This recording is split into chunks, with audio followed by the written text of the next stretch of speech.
Hello everyone, my name is Andy and welcome back to CappTech. Today I'm going to talk to you about phishing. No, not the high action sport of champions, but phishing with a PH. Phishing is a form of social engineering that's meant to try and obtain financial data or other information from the specific user by tricking them into thinking that it's a legitimate problem.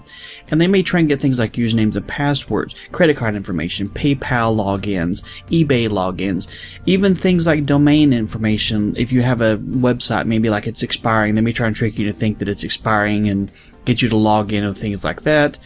Software expirations, even like FedEx or UPS package delivery to try and trick you to think that there's a problem with it to get you to give some information. The most common method for phishing is email, undoubtedly. If you've had an email address for longer than 30 minutes, you've probably seen some of these come through, and hopefully you've been able to discard them.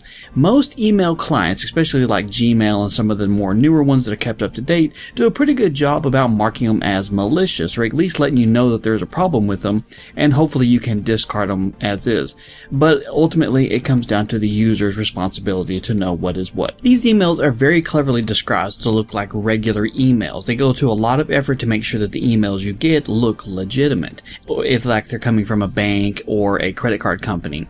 And they'll use the specific logos, they'll use the correct verbiage, and they'll use links and everything so that it looks like a legitimate email from them to try and trick the user into giving the information. And they'll have things in there like, we've detected possible fraud on your account and have closed it for security purposes.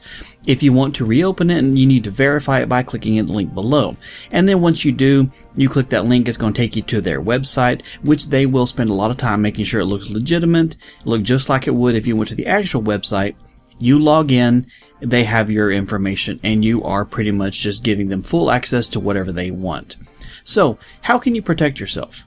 For starters, banks and credit card companies and eBay and PayPal are never going to email you to tell you information like your account has been compromised and we've locked it, please click here to verify. They're just not going to do that. Credit card companies will call you if they see there's potential fraud, and same thing with your banks, but they're not going to email you. That's just not something that they specifically do.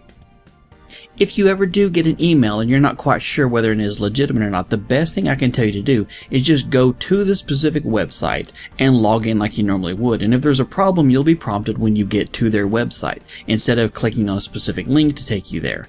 If there's a problem, you'll see it when you first log in, then you can change your password, do whatever you want to, but do not click the link in the actual emails themselves.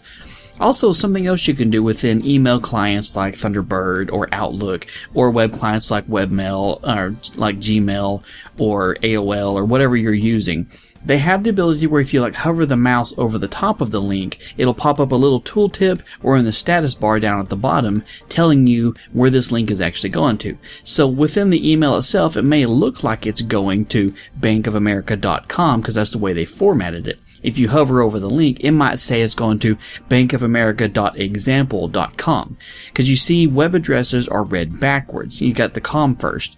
Now this is a little bit complicated, but I'll try and keep it as simple as possible. If you go to bankofamerica.example.com, for instance, you're going to the website example.com. That's where you're actually going to. And then they set up a page within it called Bank of America. And so when you type in the full thing or click the link, you're going to a different website that looks like Bank of America. That's how they trick you into getting your information from them. And something else to keep in mind is it's a good place to have different email addresses set up for different reasons. So like you have one email address for your social media, your Facebook, your Twitter, all the other stuff that you may possibly have out there. And then have one that you use for your financial information. If you use it to access your banks or eBay or PayPal or whatever, use a completely different email that you don't use anywhere else. That really reduces the amount of opportunity for that specific email address to end up out in the wild and for you to start getting blasted with spam. Also, something to keep in mind is keep track of what you actually have accounts at. I get tons of email all the time from companies that I've never even dealt with or banks that I've never even set foot in telling me that my account has been compromised. Obviously, I can tell those are fakes because I've never even been to one of those banks, much less have an account with them. So if you get an email from a bank that just kind of sounds familiar, like I've never set up an account at Chase, why would I have an account problem over there? You can pretty much guarantee that it's going to be a fraud and it's trying to steal it from you. So, I'm going to do a much further in-depth video a little way down the road on social engineering, because phishing is a form of social engineering, and that's obtaining user information through faulty means.